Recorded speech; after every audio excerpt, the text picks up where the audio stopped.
On va parler des cartes Star Wars Unlimited parce qu'ils viennent d'annoncer le nouveau set. Dernièrement, j'ai fait de la vidéo Lego et manga et là d'un coup de la vidéo Star Wars Unlimited, je sais que ça surprend.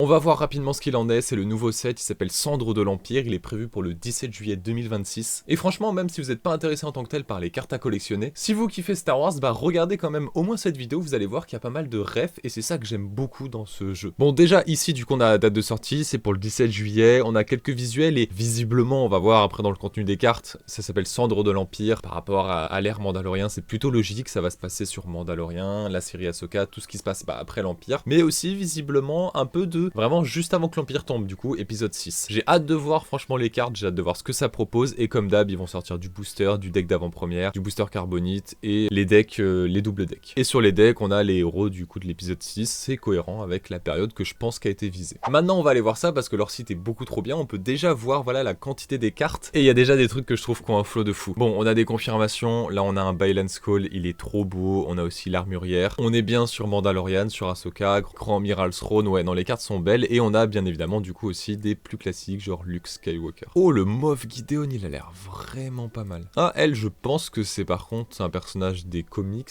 parce que par contre il me parle pas, la Grande Amiral Sloane, je sais pas qui c'est. Cad Bane c'est validé, par contre Vane, ok, on le voit dans Mandalorian et vite fait dans Skeleton Crew, mais je vois pas pourquoi il mériterait d'avoir une carte. Oh, le leader de fou, Grogu, en train de voir son truc. Si vous ne savez pas, dans le jeu, les leaders, là les cartes qu'on regarde, quand on va jouer avec les cartes, on va chacun avoir un leader, du coup vraiment dans ton deck tu en as qu'un seul et après entre guillemets tu as toutes tes troupes. Donc là c'est dire que tu peux prendre Grogu et te battre avec des chasseurs TE et des snowtroopers. On a vraiment la thématique Mandalorian, Ahsoka et le retour du Jedi. Maintenant on va voir les bases parce que du coup aussi quand tu joues tu as une base mais c'est aussi des lieux voilà emblématiques de Star Wars. Oh, j'aime bien la forteresse tout droit sortie de la saison de Ahsoka. Bien évidemment la salle du trône. Les couleurs de l'illustration ont l'air vraiment cool. Nevarro City. On a aussi la ville libre là où il y a du coup le Marshal Cobb-Vanth. On a aussi Dagobah et Setos dans la série Ahsoka encore une fois. Et ça par contre l'observatoire de l'empereur, je suis pas sûr mais je crois que c'est genre dans Battlefront 2. Ouais, je crois que c'est dans la campagne de Battlefront 2. Et je crois là même que c'est là où il y a Luke qui trouve la boussole. C'est ça, c'est dans Battlefront 2. C'est là où j'adore les cartes Star Wars, c'est que vraiment ça respecte amplement le lore Star Wars et du coup on découvre des choses et c'est trop bien. Allez, on va voir les cartes plus traditionnelles du coup, l'entièreté du set. Qu'est-ce qu'on va trouver? Il y a toujours des choses inégales, des cartes de fou, des cartes qu'on aime moins. Mais moi ce que j'adore aussi c'est que des fois même si la carte n'est pas légendaire, genre je l'aime bien. Par exemple là la carte s'appelle Ficher le camp mais c'est une trop belle illustration de Sabine. On a les droïdes de sécurité de Hat-Hatin, ça c'est dans Skeleton Crew. Après c'est logique aussi si on est sur Mandalorian et Ahsoka, bah ils vont faire quelques liens. Le Dr Pershing que j'espère qu'il va ressortir, qu'il va revenir quelque part. Là l'illustration elle est directement sortie de la saison 3. On a Kos qui arrive, ok.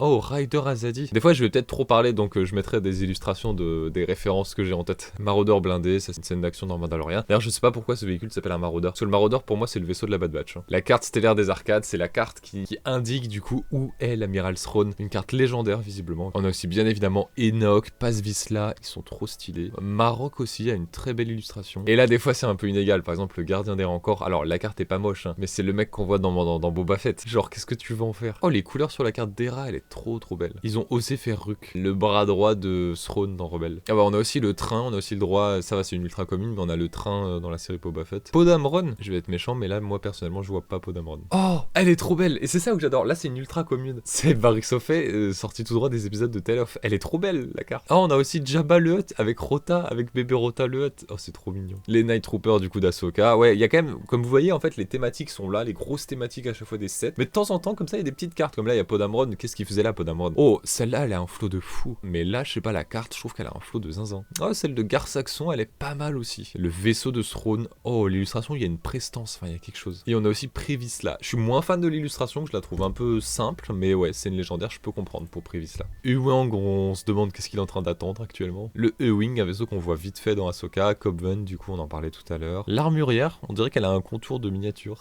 Ah, légendaire le Mandalorian, mais c'est pas mon illustration préférée du Mandalorian. Par exemple, celle-là, je trouve que c'est une meilleure carte. Oh, juste pour la scène, la carte, c'est juste une ultra commune. Mais le conflit intérieur, Dark Vador et Luke, on sait tout ce qui se passe à ce moment-là. C'est beau. Moff Gideon, la carte est très belle, mais c'est juste une ultra commune. Ils auraient mis légendaire, ça m'aurait pas choqué, hein, Moff Gideon en légendaire. C'est qui ce mec? Gallius Rax. Légendaire? Bah, je suppose encore une fois que ça doit être un officier sorti d'un comics. J'ai commencé à me pencher sur quelques comics, mais il faut absolument que je lise plus de comics Star Wars. Parce que ça m'intéresse en vrai, si bah du coup c'est canon et que les personnages existent dans l'univers. Bo-Katan Kryze, c'est la... Je sais plus c'est dans quelle saison de Rebelle, mais c'est la saison où justement Sabine rend le sabre noir à Bo-Katan et elle rassemble les clans mandaloriens. Enfin, c'est trop beau ce moment. Longue vie à l'Empire, c'est la scène de Gideon. Ouais, il est avec tous les impériaux là en télécommunication, dont certains qu'on revoit dans le film Mandalorian et Grogu, c'est trop bien. Ah, légendaire le Ravageur. Est-ce que du coup Ravageur c'est le nom du vaisseau? Parce que j'avoue que moi je l'appelle le Super Star Destroyer, ce vaisseau là, je vais pas l'appeler le Ravageur personnellement. Je parle pas de tout, mais vous voyez un peu la qualité du set, je trouve qu'elles sont trop belles. Amiral Akbar, pourquoi Amiral Akbar en légendaire, je sais pas, mais j'accepte, je trouve ça génial. Celle-là elle est trop mignonne. L'étudiant guide le maître. C'est Grogu qui fait des trucs de Jedi.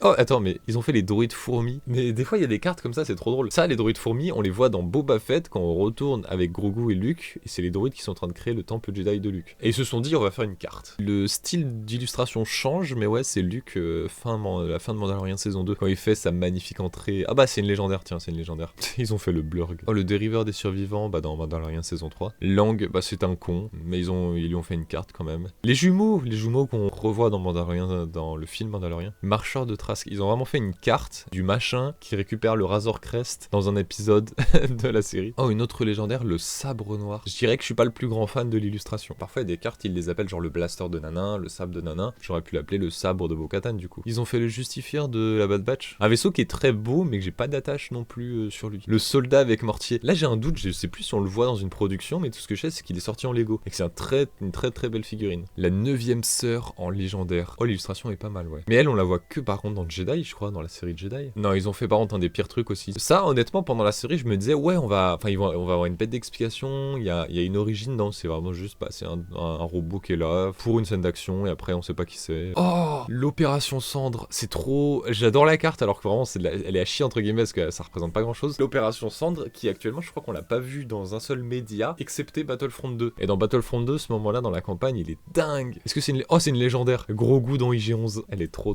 belle. Oh, Zeb Orrelios en carte légendaire. Pegasus Triwing. C'est quoi ce truc? Alors là, je sais pas d'où il sort ce vaisseau. Oh, Mayfield. Mayfield, je l'aimais pas trop, j'ai appris à l'apprécier. Et je pense qu'honnêtement, on va le revoir quelque part, il va être ressorti quelque part. Écoute-moi bien, ils ont fait une carte avec, je l'appelle Judd Law, j'ai oublié son nom, mais le personnage est le droïde de Skeleton Crew. Ils essayent comme ça de respecter un peu la série en mode, vous vous souvenez? Ah bah tiens, Onyx Cinder. Non mais le vaisseau est cool, il y a des très bonnes idées, moi je trouve, dans Skeleton Crew, mais dans l'ensemble, en fait, ça racontait pas grand chose et c'est ça qui m'a déçu. Ah, ils ont osé. Après, la carte est trop belle, franchement, pour ce que c'est, mais le Rancor de Boba Fett, c'est une carte légendaire. Pareil, là, ça fait référence à un épisode de Mandalorian. Oh, par exemple, là, ça n'a rien à faire là. Châtiment, mais clairement, ça s'est sorti tout droit de Andorre. Oh, mais oui, il y a un peu des cartes du coup de Battlefront 2, le messager de l'empereur. Peut-être qu'un jour ce sera réutilisé, mais le personnage a un flow. Et je me souviens à l'époque, parce que quand Battlefront 2 était annoncé, c'était dans les bandes annonces de gameplay. Et j'étais en mode, oh, c'est quoi ça? Et c'est trop stylé dans la campagne. Ils ont mis ce mec là, Hellgate, un perso d'un épisode de Mandalorian. Ah, et pareil, ils ont fait cette carte en légendaire. Le corsaire de Gorion Shard, ce sera pas ma légendaire préférée. Bien sûr, Fennec. Oh, la carte a juste un flow. Dark Vador sombre là, voilà, avec un peu de côté bleuté autour, c'est...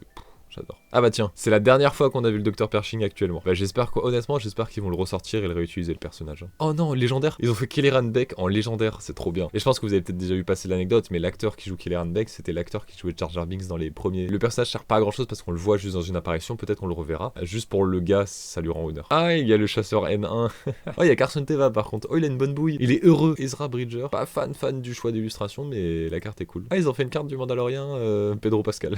Au secours, ils ont fait le droïde Ferry, qui est une espèce d'astromécano avec des jambes, je trouve ça terrifiant le concept. Ah, ils ont aussi fait ce gros salopard, le majordome du maire. Il a une trop belle carte pour le personnage que c'est. Ah bah voilà son nom du coup, c'est Jod. Ah, Jod Nanawood, j'aurais oublié. Bah il est là, il est dans le set. Et un peu en mode cartoon, enfin plutôt comics, on a Kira aussi, on sait pas ce qu'elle fait là. Oh, ce vaisseau s'appelle Halo. Il est iconique dans Clone Wars, hein. Vaisseau des chasseurs de primes, on se rappelle. Hein. J'allais le passer, mais Elzar Mann, qui sûrement du coup pareil dans les comics, légendaire. C'est pour ça que je pense que c'est quand même quelqu'un d'important. Ah, on a une carte avec Rey, voilà, des choses qu'on pas grand chose à faire là. Un épisode de Mandalorian, mais on a surtout du coup le personnage de Jack Black qui est représenté sur la carte. Après les couleurs sont trop belles. Hein. Légendaire? Pourquoi légendaire? On a un Stormtrooper qui fait David Goodenough et c'est une carte légendaire. Alors là, s'il y a une ref, là j'ai un gros doute. Oh, très lointaine. Ah, elle est trop belle. La carte est trop belle. Oh, le gamin de Hera avec Chopper. J'aime trop l'illustration. Je suis fan. Hein. Juste voilà, maintenant c'est bon, je guette des images et je suis beaucoup trop heureux. La carte est magnifique. C'est pas une légendaire, c'est juste une spéciale parce que les spéciales, ce sera dans les decks. Elle est trop. Oh, il est mignon en vrai. Lui, il est pas méchant. Nil. Ah, la carte est sympa de fou. Par contre, du coup, faudrait qu'il fasse au moins le héros de la série. Mais peut-être qu'il est un peu plus loin. Oh, un gros gros goût, c'est quoi? Choisis ton chemin. Dès qu'il y a un gros goût, c'est amusant. On a un Ewok qui vient tabasser un Stormtrooper. Un nouvel ordre, ça c'est Tale of, c'est les Tale of Empire aussi, pareil, je crois. Elle est magnifique cette dernière carte. Je la veux en full art, elle est trop belle. Ah non, on a fait le tour, c'est fini. Que vous soyez attaché ou pas au jeu Star Wars Limited, est-ce que vous comprenez ce côté où vraiment, voilà, juste les illustrations sont belles, on juge les illustrations, on s'en fout des raretés, on s'en fout des cotes, des cartes et tout. C'est juste des cartes Star Wars, ça représente des moments qu'on aime, qu'on est attaché plus ou moins dans Star Wars. Et c'est ça, moi, que j'adore dans les cartes Star Wars, et qu'après j'aime bien collectionner, me faire des classeurs. C'est un wiki pour moi et j'adore. Voilà, n'hésitez pas à me partager vos avis dans les commentaires et on se reparle prochainement. Et sûrement qu'on se refera comme ça de temps en temps des petites vidéos sur Star Wars Limited lors d'annonces ou lors d'autres choses.